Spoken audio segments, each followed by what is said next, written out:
चलिए फिर दूसरा टेस्ट शुरू कर लेते हैं। अब दूसरे टेस्ट का जो वीडियो डिस्कशन है थोड़ा सा विलंब हुआ। विलंब का कारण क्या रहा कि सारे के सारे बुंदेलखंड में ही उपस्थित थे। झांसी में जो अपना लिटरेचर फेस्टिवल हो रहा था वहीं पर एसडीएम परमानंद सर आए हुए थे। अब परमानंद सर के मार्गदर्शन में वहां काफी बातें हुई, चर्चा हुई, परिचर्चा हुई। जल्द ही आपको देखो वीडियो भी मिल गया होगा। वीडियो के माध्यम से भी आपको चीजें समझ में आएंगी कि जो बातें बताई उन्होंने ध्यान से सुनना चाहिए और अपनी तैयारी के दौरान उन्हें लागू करने की कोशिश करनी चाहिए। अब शुरू करते हैं, आगे से विलंब नहीं होगा, आगे से समय पर आपको वीडियो डिस्कशन मिलेगा। तो सेक्शनल टेस्ट जो आपके हुए हैं, सेक्शनल टेस्ट आपको 6 देने हैं। 6 सेक्शनल टेस्ट में से यह पहला टेस्ट है जो पॉलिटी का है। अब पॉलिटी के बाद जो अगला होने जा रहा है तीसरा टेस्ट, कहने को तीसरा टेस्ट है लेकिन सेक्शनल में यह आपका दूसरा टेस्ट रहेगा, वह हिस्ट्री का है। अब यह उम्मीद की जा सकती है कि पूरे वीक आपको एक टारगेट मिल गया है, इतिहास का अध्ययन करना है। यह हिस्ट्री पढ़ने के बाद वीडियो डिस्कशन भी आपको मंडे को मिलेगा या ट्यूसडे तक श्योर मिल जाएगा, हिंदी और जीएस दोनों ही प्रश्न पत्रों का। फिर आपकी बात की जाती है कि आपको जो वीक में पढ़ना है उसको टेस्ट देने के साथ 11 से 1 जो आपका टेस्ट होगा वहां पर देख लेना है कि पढ़ाई के दौरान आपको कितना रिकॉल हो रहा है, कितना आप क्वेश्चंस गलत कर रहे हो, कितने सही कर रहे हो। यहां भी आपने मैच कर लिया होगा क्योंकि एक्सप्लेनेशन आपको देखो तुरंत मिल जाता है जब 3 घंटे आपके कंप्लीट होते हैं। मैच तो आपने कर लिया होगा, जो गलतियां हुई होंगी वो पता चली होंगी। साथ ही ये वीडियो डिस्कशन के बाद अब आपको और कंप्लीट हो जाएगा कि भाई जो गलती कर रहे थे आप, क्या इस तरीके से ही प्रश्न को आप सॉल्व कर रहे थे, कहां कहां पर आप गलतियां कर रहे थे। ये सारी चीजें, माइन्यूट सी चीजें आपको पकड़ में आएंगी। क्या एलिमिनेशन कहीं पर लग सकता था, क्या वहां आप लगा रहे थे, ये सब कुछ सीखना है आपको डिस्कशन से। और फिर आपका एक होलिस्टिक तरीके से पूरा का पूरा टेस्ट कवर हो जाएगा। क्लियर? तो पॉलिटी जैसा विषय है, थोड़ा आसान भी रहता है, इसीलिए यहीं से शुरुआत की गई थी। सबसे पहला क्वेश्चन देखते हैं। यहां हम कोशिश करेंगे कि आधे प्रश्न, जैसे 140 प्रश्न रहते हैं, 70 प्रश्न इस वीडियो के माध्यम से हम डिस्कस कर लें, कम से कम अच्छे से करेंगे। खाली पढ़ के आंसर बोल देना फिर वो मजा नहीं आता है उसमें। एटलीस्ट जो डिस्कशन होना चाहिए वो आपके लिए फ्रूटफुल भी होना चाहिए। ठीक है?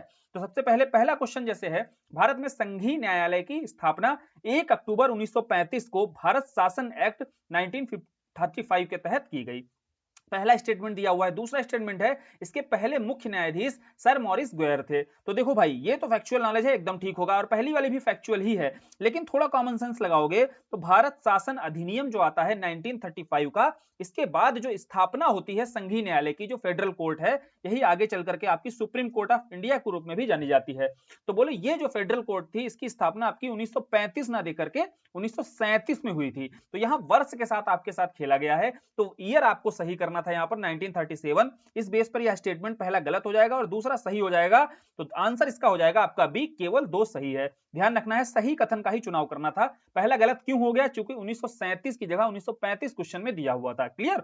अब दूसरा क्वेश्चन देखते हैं। दूसरा क्वेश्चन है आपका, 1946 में संपन्न संविधान सभा की प्रारंभिक चुनाव में डॉक्टर भीमराव अंबेडकर कहां से निर्वाचित हुए थे? तो इनका निर्वाचन क्षेत्र पूछा गया कि संविधान सभा में ये किस क्षेत्र से आए हुए थे। तो यहां बहुत गौर से पढ़ना है। जब संविधान सभा में शुरुआती चुनाव में जब उनका चयन होता है या निर्वाचन होता है, तो उनका निर्वाचन किस क्षेत्र से होता है? बंगाल प्रांत के पूर्वी भाग से। अब देखो, बंगाल जो प्रांत होता है उसका जब पूर्वी भाग आपका रहता है, यहीं से पहले भीमराव अंबेडकर साहब आते हैं। लेकिन जब जब भारत का विभाजन होता है तो द्विराष्ट्र बनते हैं आपका पाकिस्तान और भारत। अब पाकिस्तान के हिस्से में बंगाल का पूर्वी भाग भी आ जाता है। बोले बंगाल का पूर्वी भाग अब हो गया पाकिस्तान, क्योंकि इसी क्षेत्र से आपके बाबा साहब अंबेडकर आए हुए थे। तो यह प्रश्न में तो यही पूछा गया है कि प्रारंभिक चुनाव में कहां से आए थे? बंगाल के पूर्वी भाग से। लेकिन अगर पूछा जाए भारत का विभाजन होने के पश्चात बाबा साहब का निर्वाचन किस क्षेत्र से होता है, तो बॉम्बे के पूना क्षेत्र से आते हैं। चूंकि वो पाकिस्तान हो गया, अब चूंकि भारत के क्षेत्र के लिए संविधान सभा में प्रतिनिधित्व कहां के क्षेत्र के लोग कर रहे थे?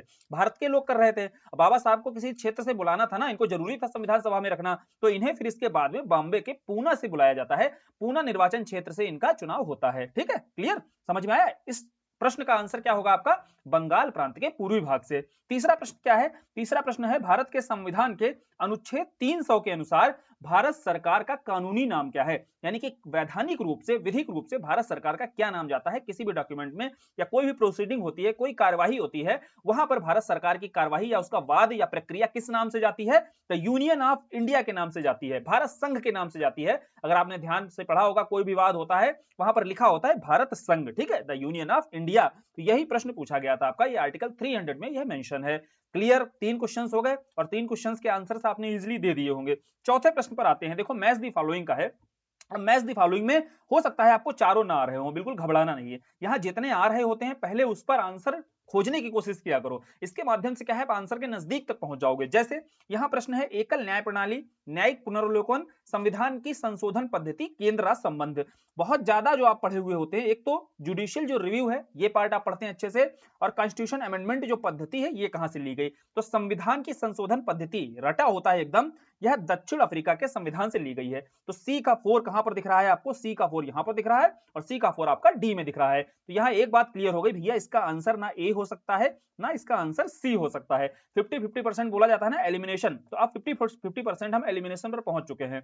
या तो बी इसका आंसर होगा या आपका डी इसका आंसर होगा। यहां बी डी के आंसर पे ये समझना है, डी का देखो दोनों जगह पर एक दिया हुआ है, तो बोले केंद्र राज्य संबंध का हमें मिल गया ऑस्ट्रेलिया के संविधान से ली गई है। अब इसको खोजना ही नहीं है, ये तो हमें ऑप्शन से ही मिल गया है। और ऐसे जब आपको कम आ रहा हो, जैसे एक ही दो आ रहे हो, तो इस तरीके से आप आंसर तक पहुंचने की कोशिश किया करो। अब चूंकि न्यायिक पुनर्वलोकन भी खूब पढ़ते हैं हम लोग हैं, न्यायिक पुनर्वलोकन का कहां से लिया गया है, अमेरिका के कॉन्स्टिट्यूशन से लिया गया है। तो यह प्रावधान कहां से है भाई, अमेरिका के संविधान से है।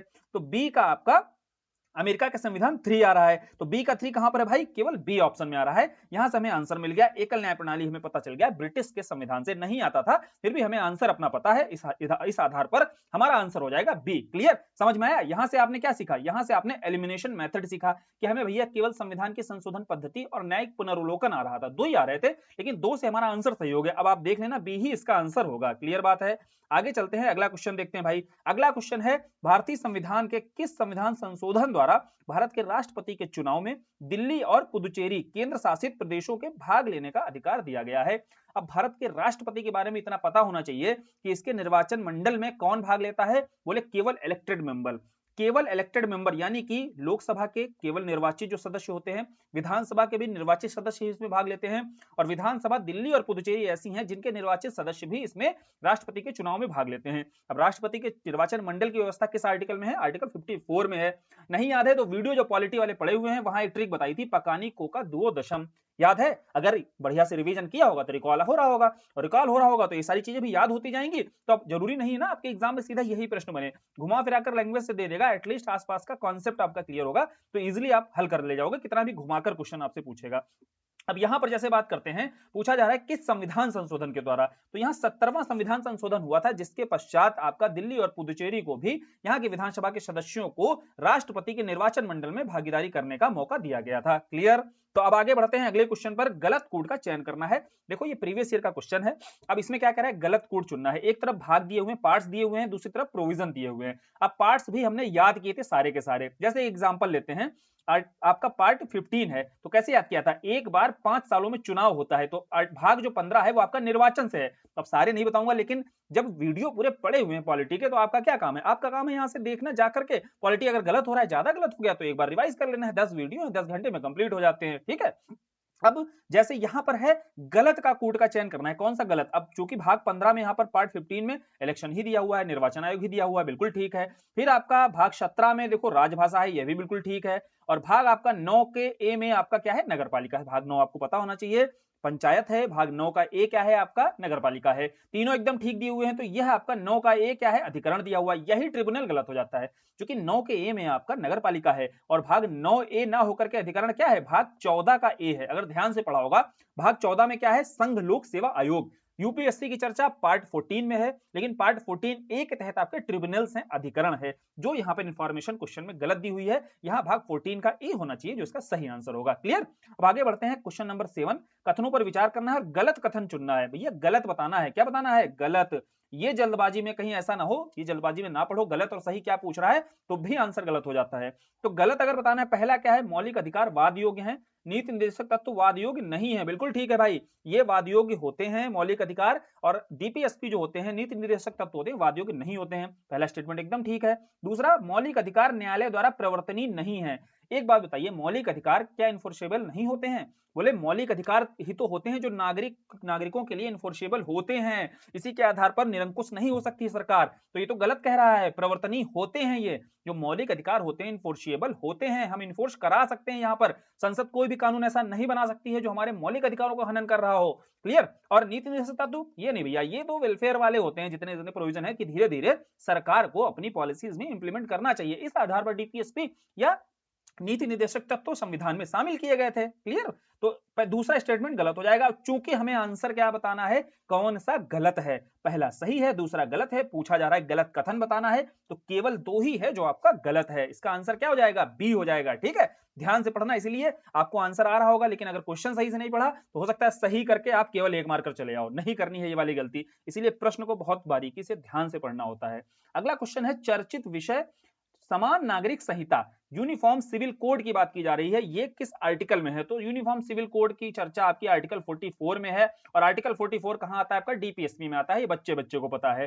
फिर अगला जो प्रश्न है यह भी डीपीएसपी से है, यहाँ आर्टिकल 48 ए के बारे में बताया गया। 48 ए क्या करता है? पर्यावरण संरक्षण से संबंधित है। अब देखो यहाँ पर जो 48 ए की बात की गई है, ध्यान से समझना, 48 का ए हो गया आपका, 43 का ए हो गया आपका, 39 का ए हो गया। ये 3 आर्टिकल हमने पढ़े हुए थे। ये 3 आर्टिकल जो आपके बाद में जोड़े जाते हैं संविधान में, ये आपके 42nd कॉन्स्टिट्यूशन अमेंडमेंट के द्वारा जोड़े जाते हैं, जिसे मिनी कॉन्स्टिट्यूशन भी बोला जाता है। 42वां संविधान संशोधन 1976 का, जिसे मिनी कॉन्स्टिट्यूशन भी बोलते हैं, इसके पश्चात ही ये 3 प्रमुख संविधान जो आर्टिकल हैं सॉरी आपके जोड़े जाते हैं। इसी संदर्भ में कह रहा है कि 48 ए आपका किस संविधान संशोधन के माध्यम से जोड़ा गया?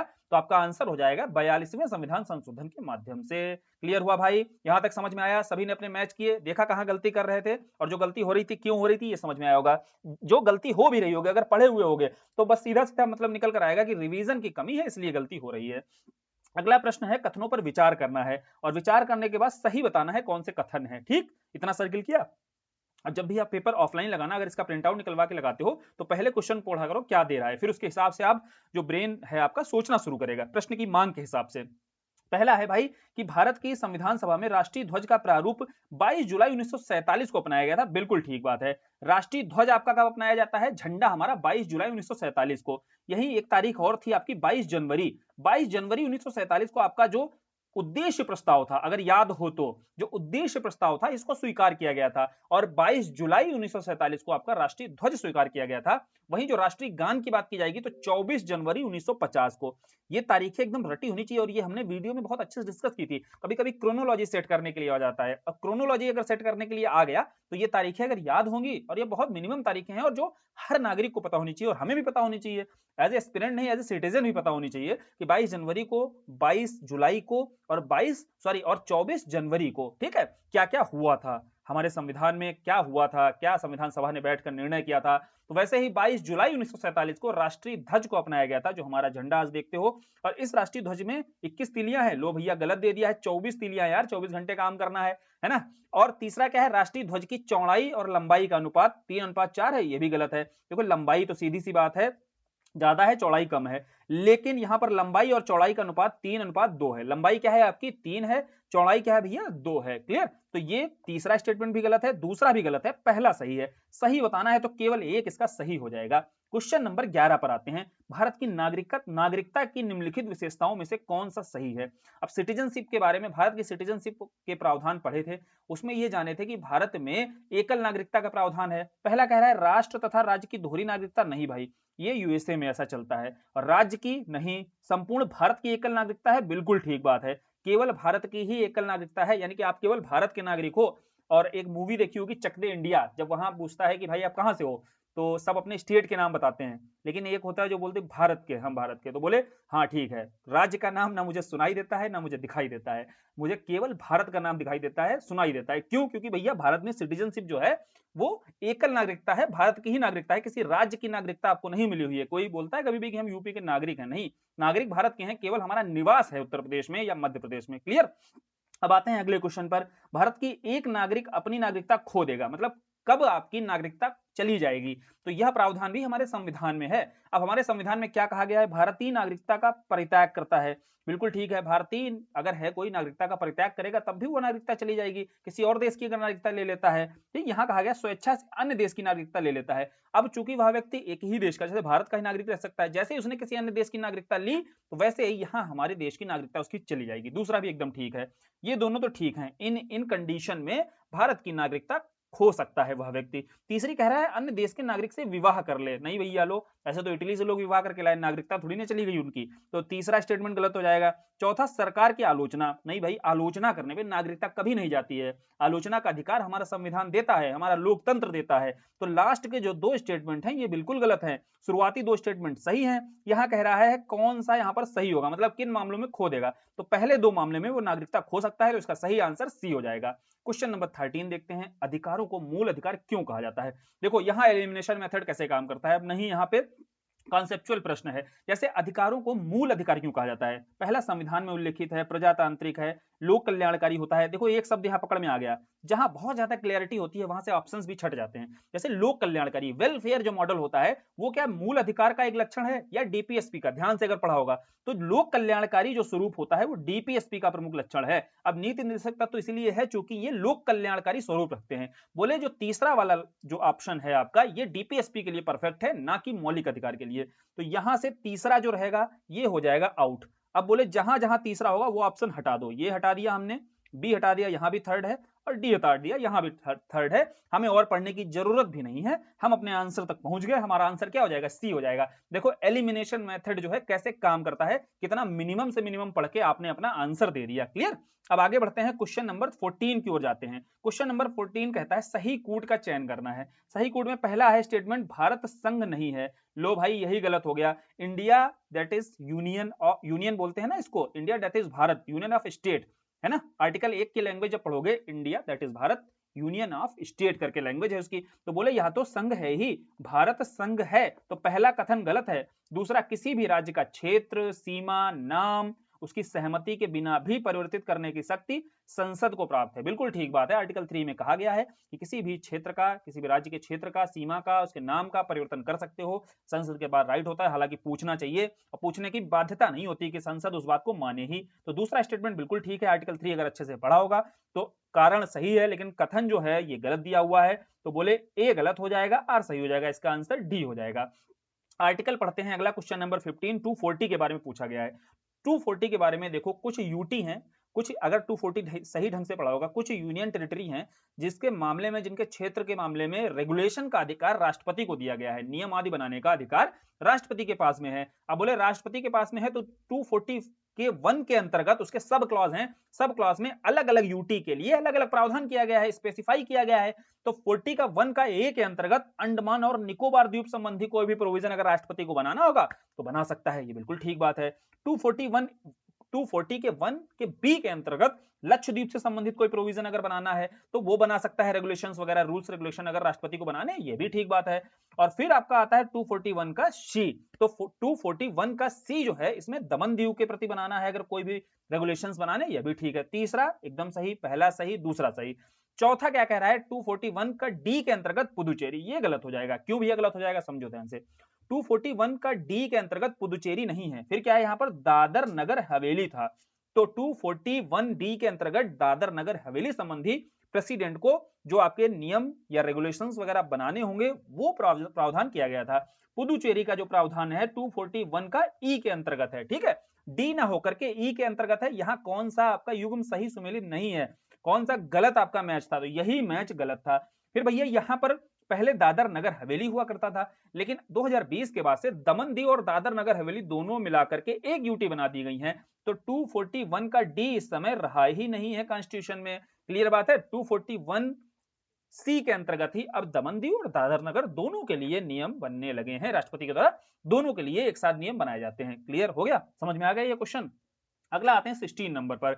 16 है आपका छठवीं अनुसूची के बारे में, जो 6th शेड्यूल है इसके बारे में गलत कथन चुनना है। देखो छठी अनुसूची ध्यान से अगर पढ़ा होगा तो वहां पर 4 स्टेट थे, असम, मेघालय, त्रिपुरा, मिजोरम। अब एटीएम इसकी हमने शॉर्ट ट्रिक भी पढ़ी हुई थी। इनके बारे में जो ऑटोनॉमस स्टेट्स हैं और ज्यादा देखो इनके कल्चरल जो भी इनकी स्थिति है इसको और प्रोटेक्शन देते हुए विशेष प्रावधान किए जाते हैं। ठीक है, इसी संदर्भ में पूछ रहा है, गलत कथन चुनना है। तो बोले यहाँ पर जो जिला परिषदें हैं, स्वायत्त जिला परिषदें की स्थापना की जाती है और कौन से क्षेत्र हैं? असम, मेघालय, त्रिपुरा और मिजोरम। पहला स्टेटमेंट बिल्कुल ठीक है।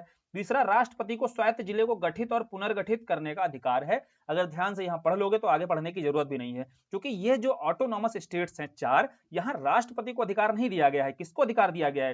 राज्यपाल को अधिकार दिया गया है। क्लियर? तो पावर किसके पास होती है? राज्यपाल के पास पावर होती है ऑटोनॉमस स्टेट्स के मामले में। आगे हमें पढ़ना ही नहीं है, चाहो तो पढ़ लो। स्वायत्त क्षेत्र संबंधी राज्य कार्यपालिका प्राधिकरण के बाहर नहीं है, बिल्कुल नहीं भैया, ये बिल्कुल ठीक बात है। ठीक है, उसके अंतर्गत ही आता है स्टेट की कार्यपालिका के। अब सामान्यतः संसद या संबंधित राज्य के विधानमंडल के कानूनी स्वायत्त क्षेत्र पर लागू नहीं होते हैं। और बिल्कुल भाई, इसलिए तो ऑटोनॉमी उनको दी गई है इतनी। तो अब गलती कहां पर पकड़ी आपने? गलती पकड़ी यहाँ पर राष्ट्रपति राज्यपाल की जगह राष्ट्रपति दे दिया गया था आपके ऑप्शन में। अगर ढंग से आप पढ़ो तो अच्छे से पकड़ में आ जाएगा आपको ऑप्शन। क्वेश्चन नंबर 17 देखते हैं, अविश्वास प्रस्ताव को लेकर के है। देखो अविश्वास प्रस्ताव, नो कॉन्फिडेंस मोशन के बारे में पहला स्टेटमेंट क्या है, लोकसभा में कम से कम 100 सदस्यों द्वारा अविश्वास प्रस्ताव का अनुसमर्थन प्राप्त होना चाहिए, आवश्यक होना चाहिए। तो इसे पहले 100 सदस्यों के द्वारा रेटिफाई नहीं किया जाता है, कितने, 50 सदस्यों के द्वारा। तो पहला फैक्चुअल इंफॉर्मेशन गलत दी हुई है, तो पहला स्टेटमेंट गलत हो जाएगा। दूसरा, संविधान के अनुच्छेद 118 में अविश्वास प्रस्ताव का उल्लेख किया गया है। देखो भाई, संविधान के 118 में आपका अविश्वास प्रस्ताव का उल्लेख नहीं है। जो प्रोसीडिंग्स रहेंगी, जो ज्वाइंट सेशन रहेगा, इसकी कार्रवाई कैसी होगी, ये सब प्रावधान आपको आर्टिकल 118 में तो मिल जाएगा। लेकिन आपका सोचो कि अगर नो मोशन, जो नो कॉन्फिडेंस मोशन है, इसकी चर्चा कर दी जाए, नहीं, तो अविश्वास प्रस्ताव की हमारे संविधान में कोई अनुच्छेद ही नहीं है, तो दूसरा स्टेटमेंट भी गलत हो जाएगा।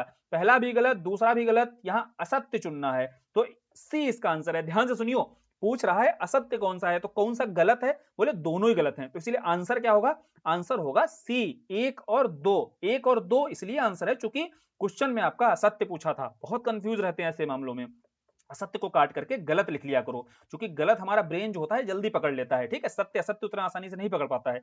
गलत तो पकड़ लोगे, तो बोले गलत कौन कौन है, बोले गलत पहला दूसरा दोनों है, पहला दूसरा दोनों है गलत, तो सी इसका आंसर हो जाएगा। ठीक, आगे बढ़ते हैं। अगला क्वेश्चन है, संविधान सभा में महिला सदस्यों की संख्या 15 थी। हाँ भाई, हमें याद है, एकदम हमने पढ़ा हुआ था, 15 ही थी महिला सदस्यों की संख्या। और संविधान सभा में जो सरोजिनी नायडू हैं, इनका निर्वाचन क्षेत्र बिहार था। बोले भाई ध्यान से पढ़ियो, कंफ्यूज करने के लिए है, कंफ्यूज करने के लिए इसलिए है, आपको लगेगा कि यार उत्तर प्रदेश की पहली महिला राज्यपाल बनी हुई थी, तो इनका बिहार नहीं होगा, लेकिन गलत है। अगर इंफॉर्मेशन आपके ब्रेन में इस तरीके सोचता है, चूंकि फैक्चुअल नॉलेज होना चाहिए, फैक्चुअल नॉलेज है तो ब्रेन फिर आपका कंफ्यूज नहीं होगा। और फैक्चुअली आपने नहीं पढ़ी होगी इंफॉर्मेशन, तो आप फिर कंफ्यूज हो जाओगे, थोड़ा सा गलत कर सकते हो। लेकिन सरोजिनी नायडू का जो निर्वाचन क्षेत्र था वो बिहार ही था। दूसरा भी एकदम सही है, तो 1 और 2 दोनों इसके सही आंसर हो जाएंगे, सत्य कथन चुनना था। 19 नंबर पर आते हैं। 19 नंबर कह रहा है, कौन सा प्रावधान या विशेषताएं संघीय सरकार की नहीं है। ठीक है, नहीं है, ध्यान से पढ़ो। जो फेडरल गवर्नमेंट होती है, जो फेडरल स्ट्रक्चर होता है सरकार का, तो संघीय ढांचा कौन सा नहीं होता है। पहला है, देखो फेडरल, आपको बतानी है फेडरल क्वालिटी कौन सी है, पहली लिखित संविधान। और सबसे आदर्श उदाहरण कौन सा है संघीय सरकार का, बोले अमेरिका का। तो वहां से कंपेयर करते हो भी देखो, खटाक से होगा ये आंसर। जैसे पहला लिखित संविधान, हाँ भैया लिखित संविधान बहुत जरूरी होता है, क्योंकि फेडरल का या संघीय का मतलब ही क्या है, शक्तियों का विभाजन, सेपरेशन ऑफ पावर बहुत स्पष्ट रूप से दिखाई दे। और सेपरेशन ऑफ पावर बहुत अच्छे से हो सकती है लागू जब वह लिखित रूप में रहे। तो ये तो भैया बिल्कुल है उसकी विशेषता, संघीय सरकार की विशेषता है ही है लिखित संविधान। दूसरा, संविधान की सर्वोच्चता, बिल्कुल भैया लिखित जो संविधान है वही सर्वोच्च है, यह भी दूसरा भी बिल्कुल है। यहाँ पूछ रहा है कौन सा नहीं है विशेषता, तो ये तो दोनों विशेषताएं हैं संघीय सरकार की। तीसरी, स्वतंत्र न्यायपालिका, यह भी है। कोई टकराव होता है सेपरेशन ऑफ पावर को लेकर के, तो वहां न्यायपालिका स्वतंत्र रूप से बैठी हुई है, जो सेपरेशन ऑफ पावर को या संघीय ढांचे को बनाकर रख सकती है। तो ये तीनों तो हमें अभी तक समझ में आया यार, तीनों तो विशेषताएं हैं। चौथा है संविधान का लचीलापन, बस यही, संविधान कठोर होता है थोड़ा सा, इसीलिए वहां संशोधन बहुत सीमित होते हैं। उदाहरण अमेरिका का, बहुत सीमित संशोधन हुए हैं वहां पर, ठीक है। तो यहाँ संघीय ढांचा स्पष्ट रूप से, आदर्श रूप से अमेरिका के संविधान में दिखाई देता है, और संविधान का लचीलापन इसकी विशेषता नहीं है भाई, ठीक है, समझ में आया। संविधान का लचीलापन संघीय सरकार की विशेषता नहीं होती है। और आपातकालीन प्रावधान, ये भैया यूनियन गवर्नमेंट की होती है, ठीक है, जो आपकी अध्यक्षीय सरकार होती है उसकी विशेषता होती है आपातकालीन जो प्रावधान देखे होंगे, जहां केंद्र मजबूत रहता है। और जो संघीय प्रावधान होते हैं वहां केंद्र और राज्य के बीच शक्तियों का बंटवारा होता है, स्पष्ट रूप से सेपरेशन ऑफ पावर दिखाई देता है।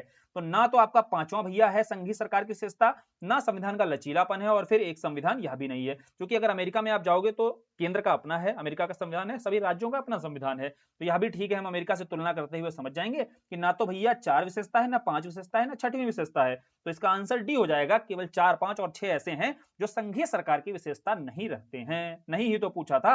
अब पंचायती राज के बारे में है, समितियों को क्रोनोलॉजी में सेट करना था। क्रोनोलॉजी में 2 तो पता है कम से कम हमें, सिंघवी और थुंगम पता है। तो सिंघवी और थुंगम के बारे में हम जानते हैं, जब हमने आरएसटीवी एक कोड बनाया था, आरटीजी, ठीक है, आरएसटीवी से आरएसटीजी बनाया था, इसके ऊपर आपकी बलवंत राय मेहता आती है, और फिर इसके बाद अशोक मेहता आती है, ठीक है। ये सारी जो प्रमुख हैं पंचायती राज समिति, इनके बारे में चर्चा सभी को पता होती है और सभी इनके बारे में जानते होते हैं। तो यहां से आपको सिंघवी और थुंगम मिल गई। तो सिंघवी के बाद यानी कि 3 के बाद आपका 4 आएगा। अब 3 के बाद 4 आपका ए में आ रहा है और आपका बी में आ रहा है, तो सी और डी तो इसके आंसर नहीं हो रहा है, ये हमने काट दिया। अब बात करते हैं आगे। पहले आपका सादिक अली कमेटी 1953 की बात है। 1953 में आपका सादिक अली कमेटी दिखाई देगी, 57 में, सॉरी, ठीक, 57 या 53, एक बार को चेक कर लेना, आप क्रॉस चेक कर लेना कि ईयर क्या है इसका। तो पहले आपका सादिक अली, फिर आपकी हनुमंत राय, तो 2 1 3 4, तो बी आपका आंसर हो जाएगा इसका, जो क्रोनोलॉजी आपको सेट करनी होगी, ठीक। अब बात करते हैं, अब नहीं आपको ऊपर वाली आ रही थी, कम से कम 50-50% का तो चांस बना ना। मान लो नहीं हमने पढ़ी कभी सादिक अली और हनुमंतराव, लेकिन 50-50 में हम ए या बी से ही मारेंगे, सी डी तो कभी आंसर अपने नहीं मारेंगे। ऐसे आपको जरूरी नहीं कि सब कुछ आ रहा हो, लेकिन एलिमिनेशन भी आना चाहिए आपको साथ में एग्जाम में। उस प्रेशर में एलिमिनेशन तभी लगेगा जब पहले आप प्रैक्टिस करके जाओगे कुछ टेस्ट सीरीज के माध्यम से। फिर संविधान, भारत के संविधान के संदर्भ में कथनों पर विचार करना है। जैसे भारत के संविधान का सुलेखन प्रेम बिहारी नारायण रायजादा के द्वारा किया गया था, ज्यादा कर लेना इसको, ज्यादा नहीं है, रायजादा इनका नाम था, प्रेम बिहारी नारायण रायजादा। सुलेखन मतलब जो लिखा था, किसने लिखा था, तो बोले प्रेम बिहारी रायजादा के द्वारा ही लिखा गया था। इनकी शर्त यह थी कि हम एक पैसा नहीं लेंगे लिखने का, हम एक पैसा नहीं लेंगे, हम क्या करेंगे, हर पेज पर अपना नाम लिखेंगे। तभी अगर आप ओरिजिनल प्रतिलिपि देखोगे संविधान की, वहां हर पेज पर प्रेम लिखा दिखाई देगा, ठीक है। प्रेम बिहारी रायजादा के द्वारा ही हर पेज लिखा गया था, इंग्लिश में मूल प्रतिलिपि लिखी गई थी, और वहीं लास्ट में बोले थे कि हमारे बाबा का नाम लिखा होगा, है ना। जब आप मूल प्रतिलिपि देखने को मिले कभी तो ध्यान से देखना, हर पेज पर, चूंकि एक पैसा इन्होंने लिखने का नहीं लिया था, लेकिन हर पेज पर बोले थे हम अपना नाम लिखेंगे बस, ताकि याद रखें लोग किसने लिखा था। और फिर इसका जब हिंदी अनुवाद होता है, हिंदी अनुवाद को किसने लिखा, बसंत कृष्ण वैद्य ने लिखा था, ठीक। तो दोनों ही जो इंफॉर्मेशन दी हुई है बिल्कुल ठीक है, 1 और 2 दोनों सही हो जाएगा। अगला प्रश्न है कौन सी रिट है। अब आर्टिकल 32 के अंतर्गत जो रिट जारी करने का अधिकार होता है, पता है सभी को, सुप्रीम कोर्ट के पास में जो राइट है मौलिक अधिकार के हनन के संबंध में, तो इसमें पूछ रहा है कौन सी ऐसी रिट है 5 रिटों में से, जब आपने पढ़ी होगी, जो निजी व्यक्ति के साथ साथ सार्वजनिक प्राधिकरण, यानी कि प्राइवेट कोई है कोई पर्सन है, और या फिर कोई पब्लिक अथॉरिटी है, दोनों के लिए जारी हो सकती है, यानी कि या आपके निजी व्यक्ति के साथ साथ पब्लिक अथॉरिटी दोनों के विरुद्ध जारी हो सकती है। तो ऐसी केवल एक ही आपकी रिट थी, पढ़ी थी आपने, बंदी प्रत्यक्षीकरण की, हैबियस कॉर्पस जो थी आपकी, चूंकि इसमें यदि किसी व्यक्ति का किडनैप हो जाता है तब भी वह सुप्रीम कोर्ट जा सकता है, रिट दायर कर सकता है। तो केवल बंदी प्रत्यक्षीकरण है जहां जहां पर आपको यह निजी व्यक्ति के विरुद्ध भी आप जारी करवा सकते हो, या सुप्रीम कोर्ट के द्वारा यह रिट जारी की जा सकती है, क्लियर। बाकी सारी की सारी आपकी पब्लिक अथॉरिटी के विरुद्ध ही जारी होती हैं, चाहे वह न्यायिक हो आपकी, चाहे किसी पब्लिक ऑफिसर के विरुद्ध हो। क्लियर बात है, समझ में आया। तो इसका आंसर क्या हो जाएगा, केवल एक हो जाएगा, यही एक ऐसी है जो निजी के साथ साथ पब्लिक अथॉरिटी के विरुद्ध भी जारी होती है। फिर आते हैं 1862 में लॉर्ड कैनिंग ने किस भारतीय को विधान परिषद में मनोनीत किया था। देखो, विधान परिषद में कानूनी प्रक्रिया में भाग लेने के लिए इंडियन रिप्रेजेंटेशन को बढ़ाना था, और इस संदर्भ में जो देशी रियासतें थी, देशी रियासतों में बनारस के राजा सर दिनकर राव और पटियाला के राजा, इन सभी को मनोनीत किया गया था कैनिंग महोदय के द्वारा। कैनिंग महोदय 57 के विद्रोह के बाद आते हैं। 58 में जब आपका क्राउन के अधीन शासन आ जाता है, तो क्राउन के द्वारा यह भारतीयों को आश्वासन दिया जाता है कि अब हम कानून बनाने की प्रक्रिया में इंडियन रिप्रेजेंटेशन को भी बढ़ाएंगे। उसी के संदर्भ में अगला जो कदम है, 1862 ईस्वी में लॉर्ड कैनिंग के द्वारा यह जो भारतीय थे, इन्हें विधान परिषद के मनोनयन में भागीदारी इनकी कराई जाती है, और वो बनारस के राजा, सर दिनकर राव, पटियाला के राजा, सभी को यहाँ पर शामिल किया जाता है, ठीक है। अगला बढ़ते हैं, विभिन्न राष्ट्रपतियों को कलानुक्रम में व्यवस्थित करना है। अब विभिन्न राष्ट्रपतियों को जब कलानुक्रम में व्यवस्थित करने जाओगे आप, तो एटलीस्ट शुरुआती दौर के कुछ राष्ट्रपतियों के नाम आपको पता होने चाहिए। जैसे आपको पहले राष्ट्रपति का नाम पता होना चाहिए, फिर आपको सर्वपल्ली राधाकृष्णन का, फिर आपको वीवी गिरी साहब का, हिदायतुल्लाह साहब का, जो आपके कार्यवाहक राष्ट्रपति के रूप में आते हैं, फिर आपके फखरुद्दीन अली अहमद आते हैं। ये शुरुआती जो 4-5 नाम है, अगर आपको पता होंगे तो आपको यहां से एलिमिनेशन आसान हो जाएगा। जैसे अब नीलन संजीव रेड्डी, ज्ञानी जैल सिंह और के.आर. नारायण साहब को भूलिए, 5 में आपके जो शुरुआती 4-5 नाम है उसमें फखरुद्दीन अली अहमद आ जाएंगे। तो पहला आपका क्रोनोलॉजी में सेट हो जाएगा कि पहला आपका क्या हो रहा है भैया, फखरुद्दीन अली अहमद जी, ये सबसे सर्वप्रथम पहले स्थान पर आएंगे। अब क्रोनोलॉजी में जब आप जाओगे तो पहले स्थान पर 2 एक ही ऑप्शन में है, नहीं आगे के अगर आपको पता होते तब भी आप एटलीस्ट आंसर पर चले जाते, लेकिन ठीक है। फखरुद्दीन अली अहमद के बाद आपके नीलम संजीव रेड्डी साहब आएंगे, और फिर आपके के.आर. नारायण, और सबसे लास्ट में आपके ज्ञानी जैल सिंह साहब, सॉरी, फिर आपके ज्ञानी जैल सिंह, सबसे लास्ट में आपके के.आर. नारायण साहब आएंगे। और के.आर. नारायण साहब को आपने पीआईएल के बारे में जब पढ़ा होगा तो पीआईएल के जनक के रूप में भी जाने जाते हैं, क्लियर। अब ये अगर आपने अच्छे से पढ़ रखा है, पीछे पॉलिटी की क्लासेस अच्छे से देख रखी है, तो यहाँ पर आप क्रोनोलॉजी में सेट कर लोगे राष्ट्रपति के नाम को। अब पूरी फैक्चुअल नॉलेज ही होती है, ये आपको ट्रिक्स वगैरह के माध्यम से भी लास्ट टाइम पर याद करा दी जाएंगी।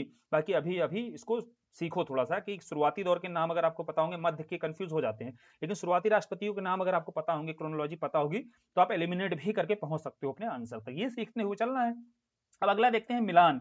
सूची दी हुई है 2 सूची। पहली जैसे आर्टिकल 61 है, आर्टिकल 61 में कह रहा है इसमें पूछ रहा है कि सही मिलान करना है। देखो आर्टिकल 70 है, आर्टिकल 54 है, आर्टिकल 55 है, तो क्या है आपके पास में पकानी को का दुओ दशम में अगर आप जाओगे तो आर्टिकल 54 में क्या आता है भैया, नी मतलब क्या था, निर्वाचन मंडल था। अब बोले निर्वाचन मंडल आपका किसके अंतर्गत आ रहा है, आर्टिकल 54 में, तो तीसरे का डी है। अब ध्यान से देखना यहाँ पर तीसरे का डी कहां पर दिया हुआ है, तीसरे का डी केवल एक में दिया हुआ है। देखो यार आंसर तक पहुंच गए हम। अब इसके साथ और देखते हैं जो आर्टिकल 55 है, आर्टिकल 55 आपका क्या है, राष्ट्रपति की निर्वाचन प्रक्रिया के बारे में ही है, ठीक। तो आर्टिकल 54 आर्टिकल 55 तो हमें पता है कि नहीं पता है। अब पहले का आपका आर्टिकल 61 ये भी बच्चे बच्चों को पता रहता है, राष्ट्रपति का महाभियोग है। तो पहले पर आपको बी पर जाना था, तब भी ये दो ऑप्शन आपके कट जाते हैं। मान लो भाई राष्ट्रपति का पर जो महाभियोग का मामला है आर्टिकल 61 है, यही जानकारी होती तब भी आप जा सकते थे अपने आंसर तक। एटलीस्ट 50-50 में ये दो ऑप्शन आपके कट जाते। तो ये लास्ट के शुरुआती दो में से कोई आंसर हो सकता है। चूंकि आर्टिकल 54 में हम निर्वाचक मंडल पीछे भी समझ चुके हैं, ट्रिक भी है अपने पास, तो इस आधार पर जो अपना आंसर हो जाएगा वो ए ही जाएगा, ठीक। आगे बढ़ते हैं, क्वेश्चन नंबर 26 देखते हैं। क्वेश्चन नंबर उपराष्ट्रपति के बारे में है। अब उपराष्ट्रपति के बारे में क्या होता है भैया, उपराष्ट्रपति में संसद के जो दोनों सदन होते हैं इसके सदस्य निर्वाचित और मनोनीत दोनों ही भागीदारी करते हैं। सही आंसर इसका हो जाएगा सी।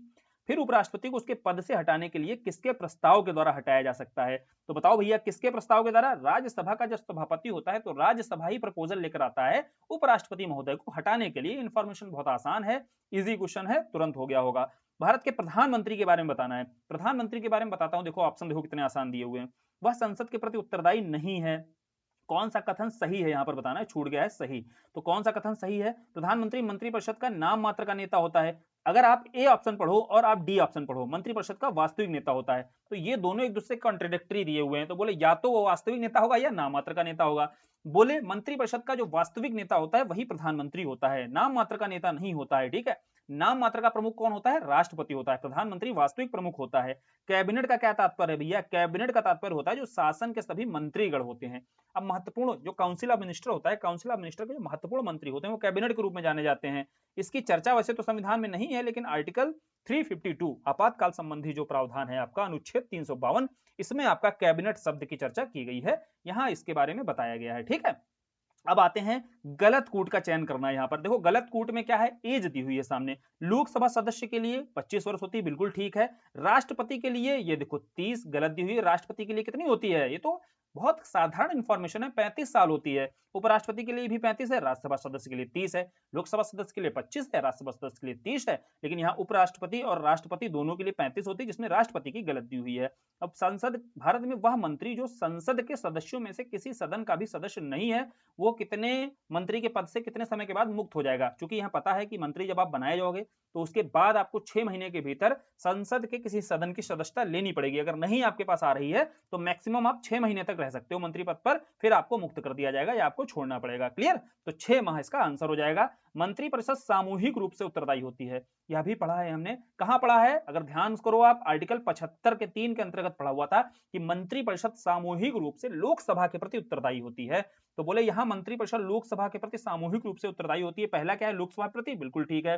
ये संवैधानिक बाध्यता है, हाँ भैया। क्यों संवैधानिक, क्योंकि आर्टिकल 75(3) में यह बात बोली गई है, इसलिए संवैधानिक रूप से बाध्यता हो जाती है। तो शुरुआती तीनों सही हो जाएंगे, 74 का 3 एकदम गलत हो जाएगा, क्योंकि आर्टिकल 74 में ये बोला गया कि मंत्रिपरिषद जो है राष्ट्रपति की सलाह के अनुसार काम करेगी। ये बातें आपकी आर्टिकल 74 1 और 2 में डिस्कस की गई हैं। और आर्टिकल 75(3) के अंतर्गत साफ स्पष्ट तौर पर यह कहा गया है कि जो 75(3) में है, मंत्रिपरिषद सामूहिक रूप से लोकसभा के प्रति उत्तरदायी होगी। तो इस हिसाब से पहला, दूसरा, तीसरा तीनों स्टेटमेंट सही हो जाएंगे। और कौन सा सही है, 1 2 3 सही है, चौथा आपका गलत हो जाएगा। कौन एक से अधिक बार प्रधानमंत्री नियुक्त हुआ है, तो जितने नाम दिए हैं, चाहे नेहरू जी हो, चाहे इंदिरा गांधी जी हो, गुलजारी नंदा जी हो, ये बेचारे जब नेहरू जी की डेथ होती है और जब आपकी लाल बहादुर शास्त्री जी की डेथ होती है तो कार्यवाहक प्रधानमंत्री के रूप में बार बार आते हैं ये। हालांकि प्रधानमंत्री के पद पर तो रहे ही, जवाहरलाल नेहरू साहब भी 2 बार रहे, और इंदिरा गांधी जी 3 बार, और अटल बिहारी वाजपेयी भी। तो ये चारों ऐसे नाम हैं जो एक से अधिक बार प्रधानमंत्री के पद पर रहते हैं। क्लियर। अब भारत के प्रधानमंत्रियों में से कौन अपने कार्यकाल में संसद में कभी भी उपस्थित ही नहीं हुआ। बहुत बार रिपीट हुआ है ये क्वेश्चन। चौधरी चरण सिंह साहब थे जो 6 महीने तक प्रधानमंत्री रहते हैं, लेकिन एक भी बार ये संसद में कभी भी जाते ही नहीं है, उसकी कार्रवाई में भाग ही नहीं लेते हैं, उपस्थित ही नहीं होते हैं। फिर बात करते हैं निम्नलिखित अधिकारियों पर हाँ विचार करना है। अब इन विचार करना है, इसमें क्या है, वरीयता क्रम, जो हायरार्की लगानी है ऊपर से नीचे, जैसे राष्ट्रपति उपराष्ट्रपति इस तरीके से हायरार्की लगाते चले आते हैं। इसमें जब हायरार्की पर जाओगे आप ध्यान से सारे ऑप्शन पढ़ो, मंत्रिमंडल सचिव, मुख्य निर्वाचन आयुक्त, संघीय मंत्रिमंडल सदस्य, फिर भारत में मुख्य न्यायाधीश। अब देखो भारत में जो मुख्य न्यायाधीश है, ये स्वाभाविक सी बात है कि संघीय जो मंत्रिमंडलीय सदस्य हैं या निर्वाचन आयुक्त हैं इनके ऊपर ही रहेगा, क्योंकि निर्वाचन आयुक्त ये न्यायाधीश जो है मुख्य न्यायाधीश है, इसको किसके इक्विवेलेंट रखा जाता है हायरार्की में वरीयता क्रम में, लोकसभा स्पीकर के। तो सीधी सी बात है ये टॉप लेवल पर आपके दिखाई देंगे भारत में मुख्य न्यायाधीश।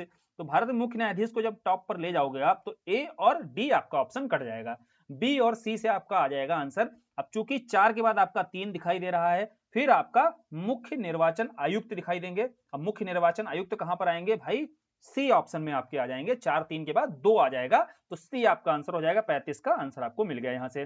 फिर आते हैं 36 पर, कौन राष्ट्रपति के प्रसाद पर्यंत आपका पद धारण करता है। देखो समझो यहाँ पर प्रसाद पर्यंत कौन पद धारण करेगा, जिसका संवैधानिक उल्लेख नहीं होगा या कोई प्रक्रिया के अंतर्गत चुनाव नहीं होगा। अब यहाँ समझते हैं, तो प्रसाद पर्यंत कौन, पहला है आपका नियंत्रक एवं महालेखा परीक्षक, यानी कि कैग की बात की गई है। तो 148 से लेकर 151 तक हमारे कॉन्स्टिट्यूशन में व्यवस्था है और ये राष्ट्रपति के प्रसाद पर्यंत काम नहीं करता है, ठीक है भैया।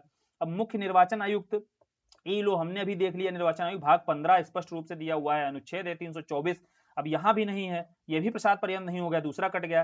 तीसरे लोकसभा के अध्यक्ष, लोकसभा के अध्यक्ष महोदय सांसद होते हैं और सांसदों के द्वारा ही, लोकसभा के जो सांसद होते हैं इनके द्वारा ही लोकसभा अध्यक्ष को चुना जाता है। तो राष्ट्रपति महोदय के प्रसाद पर्यंत काम नहीं करते हैं, तीसरा भी गलत हुआ। चौथे आपके भारत के महान्यायवादी हैं, आर्टिकल 76 तो है, परंतु आर्टिकल 76 के साथ साथ यहाँ लिखा हुआ है साफ साफ कि यह राष्ट्रपति के प्रसाद पर्यंत कार्य करेंगे। अब राष्ट्रपति के प्रसाद पर्यंत कार्य करेंगे यानी कि राष्ट्रपति जब चाहेगा तब इन्हें हटा सकता है, ठीक। तो भारत के महान्यायवादी राष्ट्रपति के प्रसाद पर्यंत अपना पद धारण करते हैं, यही इसका सही आंसर हो जाएगा। अगला प्रश्न है आपका, लोकसभा के केंद्र शासित क्षेत्रों का अधिकतम प्रतिनिधित्व कितना हो सकता है। यहां समझो भैया बात को, अधिकतम जो प्रतिनिधित्व है राज्यों का कितना होता है लोकसभा में, तो बोले लोकसभा में 530 जो है राज्यों की सीटें होती हैं, अलग अलग राज्यों की अलग अलग होती हैं। यूपी की अपनी सीटें हैं लोकसभा की, एमपी की अपनी सीटें हैं लोकसभा की। वैसे ही जो यूटी होते हैं अपने, तो यूटी की मैक्सिमम 20 सीटें हो सकती हैं लोकसभा में। यूटी को, सभी यूटी को मिलाकर के मैक्सिमम कितनी सीटें, कितना कोटा है सीटों का, मैक्सिमम 20 सदस्यों का कोटा है। क्लियर हुआ। अब बोले यहां से ये समझ में आ गया। अब फिर 2 सीटें आपकी एंग्लो इंडियन की थी, ठीक है, 2 सीटें एंग्लो इंडियन की थी। टोटल मैक्सिमम लोकसभा की सीटें कितनी, 552 थी। अभी जो 4 परिसीमन है इनके आधार पर अभी 552 लोकसभा की सीटें हैं, जिसमें प्रश्न जो कह रहा है यूटी में अधिकतम प्रतिनिधित्व कितना हो सकता है, बोले 20 हो सकता है। इसका आंसर क्या हो जाएगा, 20 हो जाएगा। फिर राज्यसभा में कह रहा है कि इसके लिए सही विकल्प कौन सा है, तो ये पता है राज्यसभा में मैक्सिमम 250 होते हैं, जिसमें 238 आपकी निर्वाचित और 12 जो सदस्य होते हैं ये मनोनीत होते हैं। हमने बहुत अच्छे से पढ़ा हुआ है जब राज्यसभा लोकसभा के बारे में पढ़ा हुआ है। तो इन 12 सदस्यों को राष्ट्रपति के द्वारा विविध क्षेत्रों से मनोनयन किया जाता है, ठीक है। तो इसका आंसर क्या हो जाएगा, सी हो जाएगा, राज्यसभा के बारे में जो सही विकल्प रहेगा। क्वेश्चन नंबर 39 में युग्म बताना है, राज्यसभा में समान प्रतिनिधित्व प्राप्त है, कौन सा राज्य युग्म जो है जहां पर राज्यसभा में समान प्रतिनिधित्व है, यानी कि सीटें कहां पर इक्वल हैं राज्यों की।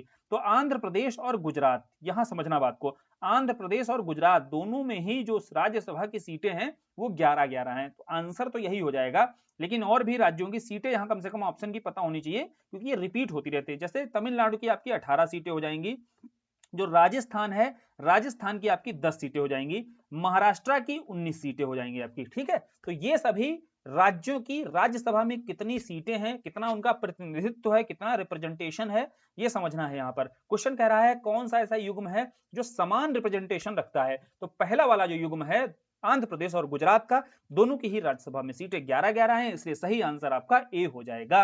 क्वेश्चन नंबर 40 पर आते हैं, धन विधेयक के बारे में पहला स्टेटमेंट कह रहा है कि राज्यसभा में धन विधेयक को या तो अस्वीकार करने या संशोधित करने की कोई शक्ति नहीं होती है। बिल्कुल ठीक बात है, मनी बिल के मामले में राज्यसभा को कोई शक्ति नहीं दी गई है, ना स्वीकार करने की, ना अस्वीकार करने की, ना उसमें कोई अमेंडमेंट करने की। केवल तुम्हारे पास आ गया है, पढ़ लो और स्वीकृति दे दो। 14 दिन का समय देंगे, 14 दिन के समय में अगर स्वीकृति दे दोगे तो ठीक है, नहीं तो तुम्हारे यहाँ से पारित मान लिया जाएगा। इतना आपका राज्यसभा के बारे में धन विधेयक के मामले में अधिकार दिया गया है। चूंकि धन विधेयक के मामले में जो चर्चा होती है वो देखो पैसा चाहिए होता है, और पैसा चूंकि जो हमने यहाँ पर प्रतिनिधि अपने भेजे, चुनकर भेजे, उनको यह राइट दिया गया है, उन्हें दायित्व दिया गया है, ठीक है। तो इसलिए राज्यसभा में इतना ही अधिकार दिया जाता है। तो पहला स्टेटमेंट बिल्कुल ठीक है। दूसरा, राज्यसभा अनुदानों की मांग पर मतदान नहीं कर सकता है, बिल्कुल ठीक है, दूसरा स्टेटमेंट भी ठीक है। जो अनुदानों की मांग पर जो मतदान का अधिकार होता है वो लोकसभा को होता है, ना कि राज्यसभा को होता है। दूसरा भी सही है, पहला भी सही है। तीसरा, राज्यसभा में वार्षिक वित्तीय विवरण पर चर्चा नहीं हो सकती है। तो तीसरा भी, वार्षिक वित्तीय विवरण का मतलब क्या होता है?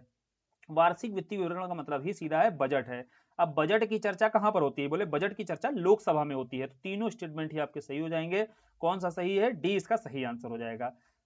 क्वेश्चन नंबर 41 देखते हैं। 41 में कह रहा है आर्टिकल 368 यानी कि कॉन्स्टिट्यूशन अमेंडमेंट एक्ट, संविधान संशोधन जो संविधान संशोधन की प्रक्रिया बताई गई है अनुच्छेद 368 में बताई गई है। 368 के अंतर्गत संसद संविधान के किसी भी भाग में संशोधन कर सकती है। बिल्कुल सही है। दूसरा है, संसद भारत की जनता के द्वारा निर्वाचित उच्चतम विधायी संस्था है। भैया यह भी ठीक है, क्योंकि जनता के द्वारा जो निर्वाचित प्रतिनिधि हैं उच्चतम विधायी संस्था के रूप में चुने जाते हैं, इसीलिए संविधान के किसी विभाग में अधिकार दिया गया है। अब क्योंकि लगा कर पढ़ लो, क्योंकि जैसे ही लगाओगे तो कथन और कारण वाले स्पष्ट हो जाएंगे कि 368 में संसद संविधान के किसी भी विभाग में संशोधन कर सकती है, क्योंकि संसद भारत की जनता के द्वारा निर्वाचित उच्चतम विधायी संस्था होती है। बिल्कुल ठीक बात है, क्योंकि से स्पष्ट एकदम पूरा कंप्लीट मीनिंग आ रहा है, तो इसीलिए इसका जो कारण है उसका सही व्याख्या भी कर रहा है। दूसरी बात ये हो जाती है कि 368 में संशोधन तो कर सकती है इसके तहत, लेकिन जो उसका बेसिक फंडामेंटल स्ट्रक्चर है वो नहीं बाधित होना चाहिए। ठीक, तो इसका सही आंसर ए हो जाएगा। फिर निम्नलिखित में से किसको राज्यसभा के निर्वाचनों में मतदान का अधिकार है? देखो, राज्यसभा के जो निर्वाचन मंडल होता है इसमें मतदान देने का अधिकार किसका होता है? जो राज्य विधान मंडल होता है, इसका निम्न सदन बोले तो विधानसभा, और विधानसभा के जो निर्वाचित सदस्य होते हैं इनको यह अधिकार दिया गया है राज्यसभा के निर्वाचन में वोट करने का। ठीक है, इसका डी आंसर आपका एकदम ठीक है। अब कह रहा है भारत में ब्रिटेन के द्वारा जो संवैधानिक प्रयोग किए गए, यानी कि अलग अलग जो एक्ट, काउंसिल एक्ट आए या रेगुलेटिंग एक्ट्स आए, उसमें पूछा जा रहा है सबसे कम समय तक कौन सा यहाँ पर अधिनियम चला हुआ था, कौन सा एक्ट है जो सबसे कम समय तक चला था। ध्यान से आपको बताना है, इन्हीं चार में से आपको चूज करना है सबसे कम टाइम तक कौन सा एक्ट आपका चलता है।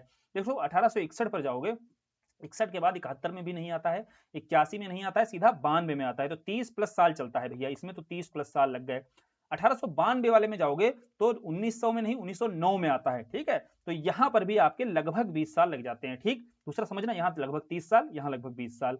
1909 वाला आता है, 1909 के बाद अगला एक्ट कब आता है? 1919 का अधिनियम आ जाता है, तो यहाँ 10 ही साल के आसपास लगभग लगे। और फिर 1919 पर जाते हो तो अगला आता है आपका 1935 में, तो यहाँ भी 15 साल के आसपास लगभग लग जाता है समय। तो सबसे कम समय तक जो चल रहा है 1909 का इंडियन काउंसिल एक्ट चलता है, 10 साल के आसपास ही आपका यह सबसे कम समय तक यह एक्ट लागू रहता है। इसके बाद 1919 में आपका अगला इंडियन काउंसिल एक्ट आ जाता है। क्लियर, जो आपका क्या कहलाता है भैया? 1909 वाला मार्ले मिंटो, ठीक, और मॉन्टेग्यू चेम्सफोर्ड 1919 वाला आपका आ जाता है। क्लियर। अब चलो आगे बढ़ते हैं, 44 देखते हैं कि कौन से प्रावधान है जो कनाडा के संविधान से भारतीय संविधान द्वारा अपनाया नहीं गया है। देखो, कनाडा के कॉन्स्टिट्यूशन से हमने सोर्सेस वाला जब चैप्टर किया था, तो सोर्सेस में कनाडा से हमने क्या लिया था? कनाडा से हमने संघीय व्यवस्था ली हुई थी, जहां पर, और संघ में भी हमारा मजबूत क्या दिखाई देता है? केंद्र मजबूत दिखाई देता है। तो वो सारे प्रावधान हमने कहां से लिए थे? कनाडा से लिए थे। जैसे सशक्त केंद्र के साथ संघीय व्यवस्था, बिल्कुल ठीक है, ये कनाडा से लिया है। क्वेश्चन क्या है, कौन सा नहीं लिया गया है? पहला तो लिया गया है, तो आंसर नहीं हो सकता है। केंद्र द्वारा राज्य के राज्यपालों की नियुक्ति, ये भी हमने ली थी, राज्यपाल की नियुक्ति, यहां भी देखो केंद्र को ही मजबूत रखा है। फिर उच्चतम न्यायालय का परामर्श अधिकार, जो आर्टिकल 143 है, इस मामले में जो परामर्श का अधिकार होता है, उच्चतम न्यायालय से परामर्श मांगता है राष्ट्रपति, यह भी अधिकार, यह भी जो प्रोविजन है कहां से लिया था हमने? कनाडा से ही लिया था। तो तीसरा भी एकदम ठीक है।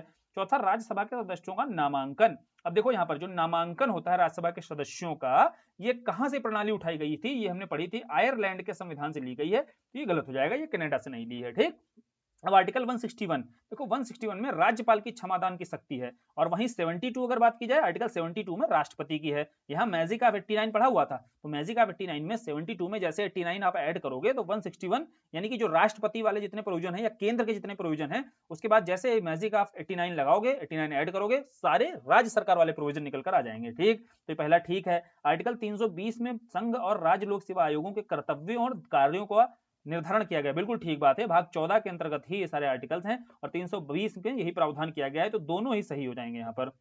आगे बढ़ते हैं अगले क्वेश्चन पर, 46 पर आते हैं। संविधान में किस अनुच्छेद में उल्लेख किया गया है कि लोकसभा में एक अध्यक्ष और एक उपाध्यक्ष होना चाहिए? आखिर कहीं ना कहीं तो संविधान में किसी आर्टिकल में तो ये व्याख्या की गई होगी ना, तो बताना है आपको। आर्टिकल 46, सॉरी, आर्टिकल जो आपका 93 है, आर्टिकल कौन सा यहाँ पर? 93 है। यहाँ पर ये बोला गया है कि लोकसभा में अध्यक्ष और एक उपाध्यक्ष होगा।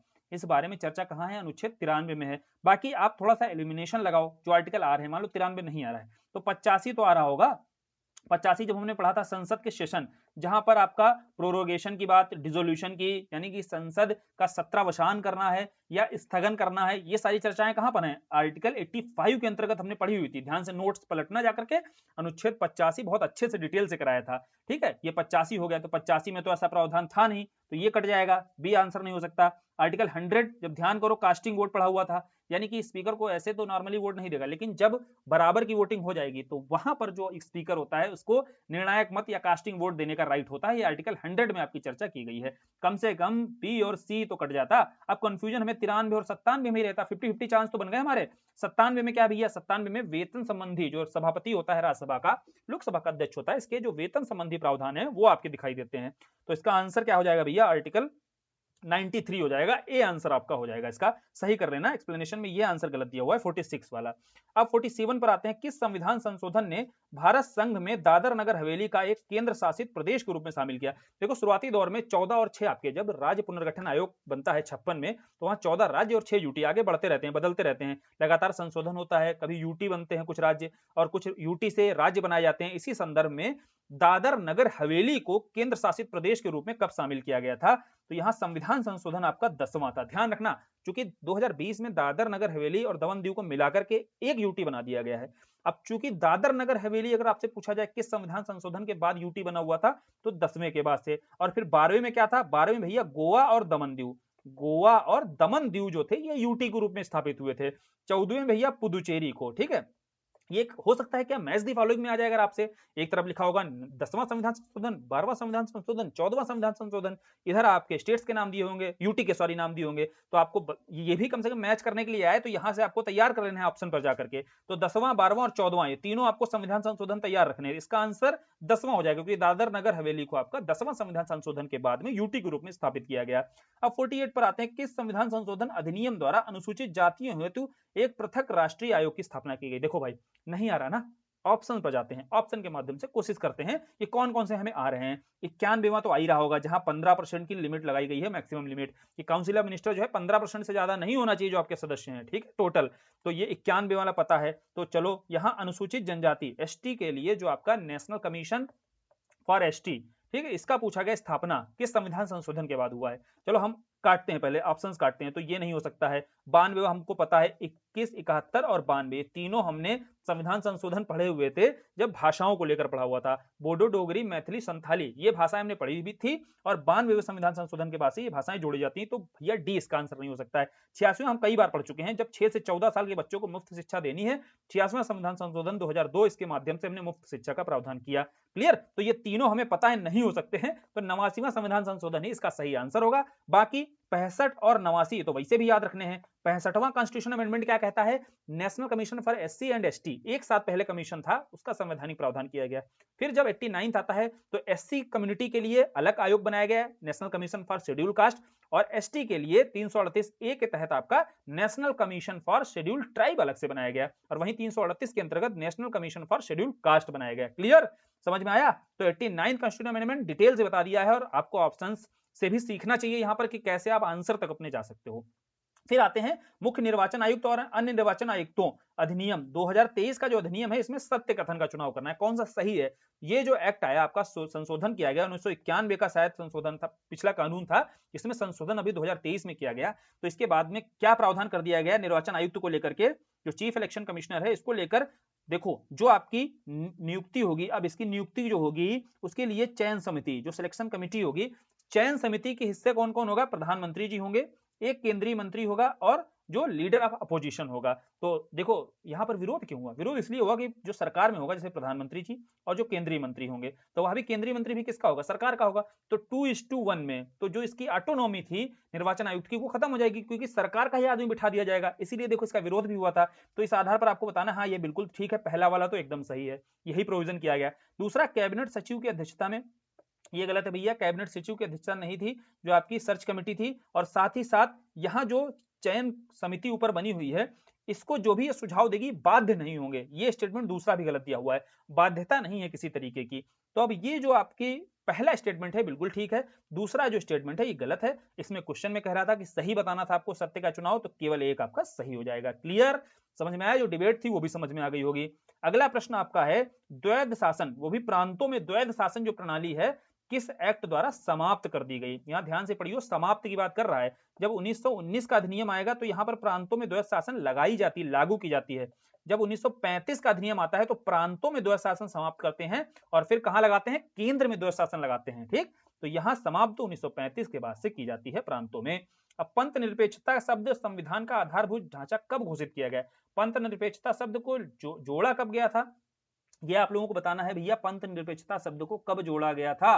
प्रस्तावना में क्या मौलिक रूप से था? नहीं था ना, तो बाद में इसको जोड़ा जाता है। कब जोड़ा जाता है ये आपको बताना है कमेंट सेक्शन में। अब उसके बाद में बात आती है कि इसमें पंथ निरपेक्षता को आधारभूत ढांचा कब घोषित किया गया? तो एसआर बोम्मई का मामला हुआ 1994 में, जहां पर एसआर बोम्मई मामले में बोला गया कि पंथ निरपेक्षता जो है आधारभूत ढांचे के अंतर्गत आता है और कोई भी अब संसद कानून नहीं बना सकती है जो पंथ निरपेक्षता को जो है प्रभावित करे। क्लियर। अब संसद के दोनों सदनों की संयुक्त बैठक का प्रावधान देश के संविधान से, किस देश के संविधान से? अब ज्वाइंट सेशन का जो प्रावधान है वो ऑस्ट्रेलिया से। हम याद करो, जहां पर कोई आस न दिखाई दे, ऐसे करके याद किया था, ट्रिक बनाई थी हमने, निमोनिक था। जहां कोई आस ना किसी चीजों पर दिखाई दे रही, जैसे ज्वाइंट सेशन आपका हो गया, ज्वाइंट सेशन में कोई आस नहीं दिखाई देती, डिसीजन नहीं आता, वो दिखाई देता है, तो वो आस से ऑस्ट्रेलिया याद किया। तो ऑस्ट्रेलिया के संविधान से ही हमने यह उठाया हुआ है। फिर 53 पर आते हैं, किस अनुच्छेद के तहत यह कहा गया है कि कानून के प्राधिकार के अलावा कोई कर लगाया या एकत्र नहीं किया जा सकता है? यहां ध्यान से समझो, आर्टिकल 301 क्या है? कहीं भी व्यापार और वाणिज्य करने का अधिकार है भारत में। चलो ये तो कट जाएगा भाई। टैक्स वाला जो है, कर वाला 64 है और 65 है, टैक्स संबंधी जो प्रावधान है। और कहां पर है? भाग 12, भाग 11 और 12 सेंटर स्टेट रिलेशन है। भाग 11 में हमने पढ़ा था कि विधायी और प्रशासनिक जो उनके बीच संबंध है, जो आपके लेजिस्लेचर और एडमिनिस्ट्रेटिव जो रिलेशन है, इनकी चर्चा है। और भाग 12 के अंतर्गत आपके वित्तीय संबंध है। इन वित्तीय संबंधों में टैक्सेस रिलेटेड जो प्रावधान है वो आर्टिकल 264 और 265 में स्पष्ट रूप से दिखाई देते हैं। 264 में हालांकि जो बात कही गई है वो फाइनेंशियल कमीशन को लेकर, यानी कि वित्त आयोग को लेकर के प्रावधान किया गया है कि जो रिसोर्सेज होते हैं उनका डिस्ट्रीब्यूशन सेंटर और स्टेट के बीच करना है। तो उसके लिए आपका आर्टिकल 264 में बताया गया है कि एक आयोग होना चाहिए, वित्त आयोग जैसा। ठीक। अब 265 में बोला गया कि कोई भी कानून के प्राधिकार से हटकर आप कोई टैक्स नहीं लागू कर सकते हो। यह आर्टिकल 265 में चर्चा की गई है। अब आते हैं 54 नंबर पर। तो एनएचआरसी जो राष्ट्रीय मानवाधिकार आयोग है और राज्य मानवाधिकार आयोग, इनके अध्यक्षों की नियुक्ति राष्ट्रपति के द्वारा की जाती है। ध्यान से पढ़ियो, बिल्कुल गलत हो जाएगा। नियुक्ति की बात, अपॉइंटमेंट की बात करेगा तो एनएचआरसी में तो राष्ट्रपति करता है नियुक्ति, जो हेड होता है, लेकिन स्टेट का जो ह्यूमन राइट कमीशन है, यहां के अध्यक्ष की नियुक्ति राज्यपाल के द्वारा की जाती है। किसके द्वारा की जाती है? राज्यपाल के द्वारा। पहला स्टेटमेंट गलत हो जाएगा। दूसरा बात कर रहा है एनएचआरसी और एसएचआरसी के जो अध्यक्ष है, इनको हटाया किसके द्वारा जाता है? हटाता दोनों को ही राष्ट्रपति है। ठीक, ये इंफॉर्मेशन याद रखियो, दोनों के अध्यक्षों को हटाता तो राष्ट्रपति ही है, लेकिन नियुक्ति में जो एनएचआरसी है इसके अध्यक्ष की नियुक्ति राष्ट्रपति और एसएचआरसी इसके अध्यक्ष की नियुक्ति राज्यपाल करता है। तो पहला स्टेटमेंट गलत है, दूसरा सही है, केवल 2 इसका सही आंसर हो जाएगा। 55 नंबर पर आते हैं। यहां कह रहा है आयोग और समिति ने भाषा के आधार पर राज्यों के पुनर्गठन मानदंड को स्वीकार कर लिया था। समझने वाली बात है, किसके तहत? शुरुआती दौर पे जब धर आयोग और जेवीपी हमने पढ़ा, जवाहरलाल नेहरू, वल्लभ भाई पटेल थे, पट्टाभी सीतारमैया था, इनकी जो कमेटी बनी, इन दोनों कमेटियों ने क्या किया था? इन दोनों आयोगों ने या कमेटियों ने बोला कि भैया भाषा के आधार पर नहीं होना चाहिए राज्यों का गठन, ऐसे तो बहुत सारी भाषाएं हैं, बहुत सारे राज्य बन जाएंगे, प्रशासनिक सुगमता के आधार पर राज्यों का गठन होना चाहिए। लेकिन इसके बाद विरोध हो जाता है, आपको पता होना चाहिए, आंध्र प्रदेश में विरोध होता है ना। इसके बाद रामालुलू की हत्या, अनशन पर बैठते हैं, उनकी डेथ हो जाती है। फिर यहां पहली बार भाषा के आधार पर राज्य का गठन किया जाएगा और यहां पर फजल अली आयोग का गठन किया जाएगा। तो फजल अली आयोग पहला वो आयोग रहता है जो भाषा के आधार पर राज्यों के पुनर्गठन के मानदंड को स्वीकार कर लेता है। और इसके बाद आपका राज्य पुनर्गठन आयोग 1956 में गठित होता है, जिसके बाद आपके 14 राज्य और 6 यूटी बनाए जाते हैं। तो इसका आंसर क्या हो जाएगा? केवल 3 हो जाएगा। शुरुआती 2 जो धर आयोग और जेयूपी थे, इन्होंने भाषा के मानदंड को अस्वीकार कर दिया था। ये पूरी कहानी है, याद की नहीं याद है? तो फिर आंसर आपका सही हो जाएगा। 56 में भारत का संविधान सभा के बारे में कह रहा है कि इसके सदस्य प्रत्यक्ष रूप से निर्वाचित थे। नहीं भाई, प्रत्यक्ष पॉसिबल नहीं था, अप्रत्यक्ष रूप से निर्वाचित किए गए थे अपने अपने क्षेत्र से, और नाम निर्देशित भी थे, क्योंकि जो देशी रियासतें थी इनके नाम निर्देशित थे, है ना। तो इसीलिए इसका आंसर 2 और 3 हो जाएगा, सी इसका सही आंसर। महाधिवक्ता के बारे में कह रहा है केंद्र का सर्वोच्च विधि अधिकारी होता है। ना भाई, महाधिवक्ता नहीं होता है, महान्यायवादी होता है। और महाधिवक्ता कौन होता है? एडवोकेट जनरल, जिसको आप बोलते हो। एडवोकेट जनरल जो है स्टेट का, केंद्र का नहीं, कहां का? राज्य का सर्वोच्च विधि अधिकारी होता है। पहला स्टेटमेंट गलत। दूसरा, महाधिवक्ता के लिए न्यूनतम आयु 30 वर्ष है। नहीं भैया, एडवोकेट जनरल के लिए न्यूनतम आयु का कोई संविधान में प्रावधान ही नहीं है, यह भी गलत हो गया। और आर्टिकल 125, ना भाई, एडवोकेट जनरल के लिए आर्टिकल कौन सा 165 है, तो ये स्टेटमेंट भी गलत हो गया। अब बात करते हैं भैया, आगे बढ़ते हैं। तो और ये लगाना कैसे, देखो 76 आपने पढ़ा, 76 में आपको क्या लगाना है, 76 में आपको मैजिक 9 लगा देना है। तो 9 6 15, 8 7 15 1 16। तो बोले हमें जैसे केंद्र पे अटॉर्नी जनरल है वैसे स्टेट में आपका एडवोकेट जनरल है। आर्टिकल एडवोकेट जनरल का हमें मिल गया बिना याद किए हुए 165, यहाँ 125 दिया है तो वैसे भी गलत हो जाएगा। तो तीनों ही स्टेटमेंट गलत हैं, गलत कथन का चुनाव करना था। फिर अगला, संसद को सशस्त्र बल, अर्धसैन्य बल यानी कि इनके संबंध में मूल अधिकारों को प्रतिबंधित करने का अधिकार किस आर्टिकल में है। समझो यहाँ पर जब हम मौलिक अधिकार पढ़ते हैं तो आर्टिकल देखो 29 30 तक तो हम पढ़ लेते हैं, जो प्रोविजन है 29 30 तो पता ही है आपको, अल्पसंख्यकों के अधिकार हैं। फिर आपका 31 लैंड रिफॉर्म से संबंधित जो डिबेट हुई डीपीएसपी और फंडामेंटल राइट में। अब जो 32 33 34 35 ये कुछ है जिसमें 32 भी पता है हमें, रिट संबंधी है। 33 34 35 को हम अनदेखा कर देते हैं। देखो 33 में क्या होता है, 33 में जो हमारे सशस्त्र सेना बल हैं, अर्धसैनिक पैरामिलिट्री है, पुलिस बल हैं, इनके जो मौलिक अधिकार होते हैं, इनके मौलिक अधिकारों पर प्रतिबंध लगाया जाता है। युक्त निर्बंधन लगाने का अधिकार होता है किसके पास होता है, संसद के पास होता है। क्योंकि ये भी अगर सामान्य नागरिक की तरह इनको अधिकार दे दिए जाएंगे तो भाई आप एक बात समझो कि जो चैलेंजिंग जगह होती है वहां पर इन्हें ड्यूटी भी करनी होती है। इस संदर्भ में इन पर कुछ प्रतिबंध संविधान में हमारे लगाए गए हैं और यह प्रावधान आपका आर्टिकल 33 के अंतर्गत किया गया है। क्लियर, आर्टिकल 33 में क्या चर्चा है, और 34 में आपका क्या है भैया, मार्शल लॉ संबंधी प्रावधान किए गए हैं। आर्टिकल 34 में नागरिकों के मौलिक अधिकारों पर प्रतिबंध लगाया जा सकता है यदि वहां पर मार्शल लॉ लगा हुआ है, ये 34 में चर्चा है। और 35 में क्या है, जो भी राइट है वो संसद को दिया गया है, कोई भी कानून बनाना है वो अधिकार किसके पास में है, मौलिक अधिकार संबंधी, वो संसद के पास अधिकार होगा। तो ये 35 में चर्चा है। 33 34 35 तीनों यहां चर्चा कर ली हमने। फिर आर्टिकल 360 पर आते हैं। 360 क्या है, वित्तीय आपातकाल है, इसकी घोषणा किसके पास होता है अधिकार, राष्ट्रपति के पास होता है। आसान क्वेश्चन। निम्नलिखित कथनों पर विचार करना है। कह रहा है कि संविधान में संशोधन राष्ट्रपति की पूर्व अनुमति से आरंभ किया जा सकता है, बिल्कुल नहीं भैया। जो आर्टिकल 368 है या संविधान संशोधन है, इस मामले में राष्ट्रपति की पूर्व अनुमति बिल्कुल नहीं आवश्यक होती है। और दूसरा स्टेटमेंट है कि प्रत्येक सदन में साधारण बहुमत नहीं भाई, इसमें विशेष बहुमत चाहिए होता है दोनों सदनों से। बोले इस मामले में विशेष बहुमत है इसलिए राष्ट्रपति की पूर्व अनुमति की आवश्यकता नहीं है। और यहां पर राष्ट्रपति को भी पुनर्विचार के लिए भेजने की यहां पर परमिशन नहीं होती है, एक ही बार में स्वीकृति देनी होती है संविधान संशोधन के मामले में। क्लियर बात है, पूर्व अनुमति नहीं ली जाती है और यहाँ विशेष बहुमत से आता है, आपका पारित होता है, यानी कि प्रेजेंट एंड वोटिंग का 2/3। और जो संघवाद से जुड़े मामले होते हैं वहां राज्यों का भी 50% +1 का हिस्सा लिया जाता है, सहमति ली जाती है। तो यहाँ दोनों स्टेटमेंट गलत हैं, सही बताना है तो ना तो एक सही होगा ना भैया यहाँ पर दो सही होंगे। आगे बढ़ते हैं। भारतीय संविधान से स्वतंत्रता शब्द के बारे में चर्चा करनी है, विचार करना है। स्वतंत्रता का क्या मतलब होता है, यह विचार अमेरिका के संविधान से गलत दिया हुआ है। स्वतंत्रता, समानता, बंधुत्व कहां से लिया था हमने, फ्रांस के संविधान से, फ्रांस की क्रांति से उठाया हुआ था। वर्ड हिस्ट्री में पढ़ा होगा फ्रांस की क्रांति जब किया हुआ था हमने। तो ये पहला स्टेटमेंट गलत हो गया। दूसरा, प्रस्तावना में शामिल स्वतंत्रता की प्रकृति नकारात्मक है, नहीं भैया, सकारात्मक प्रवृत्ति के साथ स्वतंत्रता को स्थापित करने का प्रयास किया गया है भारत के संविधान में। तो दोनों ही स्टेटमेंट गलत हैं। कौन सा सही है भैया, ना तो एक सही है ना तो दो सही है। फिर संविधान के भाग 17 किससे संबंधित है, भाषा से संबंधित है।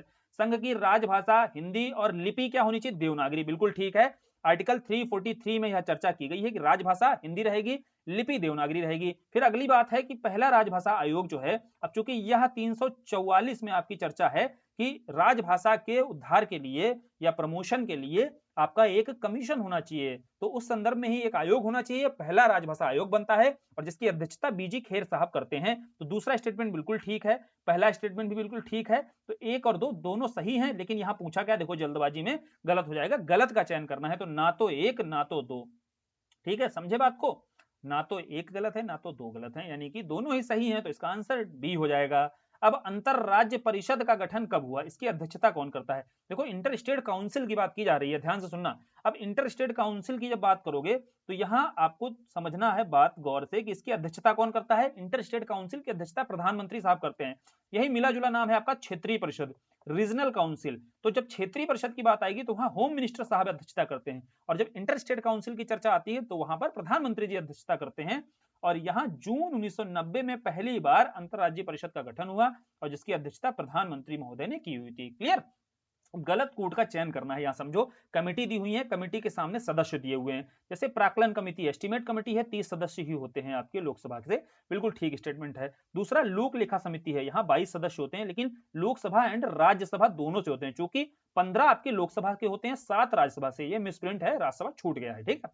अब अगला आता है सरकारी उपक्रम, जो पब्लिक अथॉरिटी संबंधी जो समिति होती है, यहाँ 15 नहीं, यहाँ भी 22 सदस्य ही होते हैं, जैसे आपकी लोक लेखा समिति होती है। उसी आधार पर बिल्कुल जो सरकारी उपक्रम के पब्लिक अंडरटेकिंग्स होते हैं, इसकी जो कमेटी होती है, इसके भी 22 सदस्य होते हैं। गलत दिया हुआ, नंबर गलत दिया हुआ है, 15 नहीं होकर के 22 होना चाहिए था।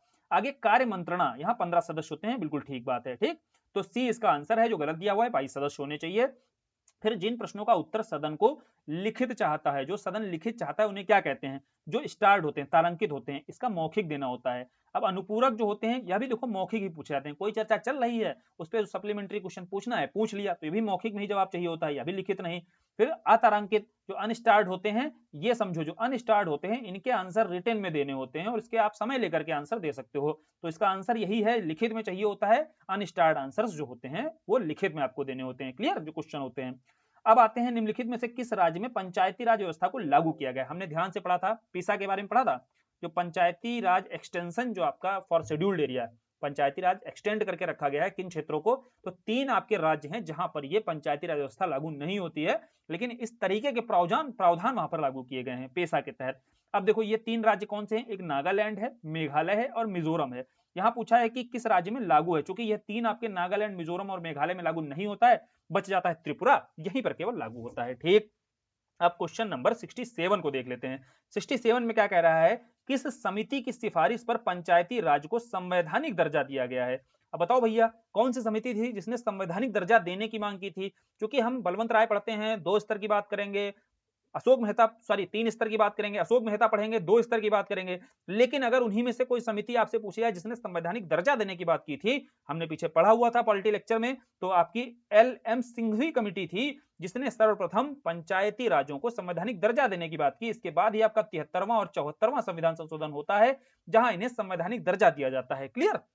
अब लेम डक सेशन पर आते हैं, तो लेम डक जो सेशन होता है, कौन सा सेशन होता है? जैसे कोई आपकी लोकसभा खत्म हो रही होती है, अंतिम सेशन होता है, उसके बाद अगली लोकसभा का शुरुआत हो रही है, जैसे 18वीं लोकसभा की शुरुआत हो रही थी, 17वीं लोकसभा का जो अंतिम सत्र होता है, तो जो अंतिम सत्र होता है जहां लेम डक बैठे होते हैं, यानी कि बहुत सारे ऐसे आपके सांसद होते हैं जो अगली बार की 18वीं एग्जाम्पल 17वीं के कुछ ऐसे सांसद होंगे जो 18वीं में नहीं चुने गए होंगे, तो वो लेम डक सेशन उसको बोला जाता है। जो अंतिम सेशन होता है उसे लेम डक सेशन बोला जाता है। समझ में आया? तो ये बी आंसर दिख रहा है, नई लोकसभा की निर्वाचित होने से पहले मौजूदा लोकसभा का अंतिम सत्र। क्लियर, समझ में आया? यही लेम डक सेशन बोला जाता है।